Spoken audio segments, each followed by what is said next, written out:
Olá pessoal, hoje vim trazer a novidade aqui no consultório, que é a placa miorrelaxante Soft, placa para o tratamento de bruxismo.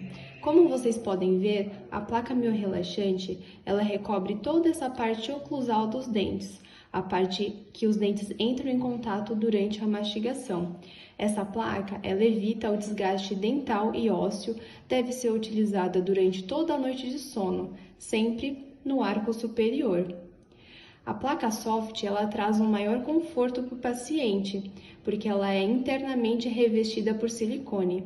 Aqui no consultório, nós temos nas cores azul, rosa e transparente. Então, se você tiver interesse no tratamento para o bruxismo, só entrar em contato com a gente.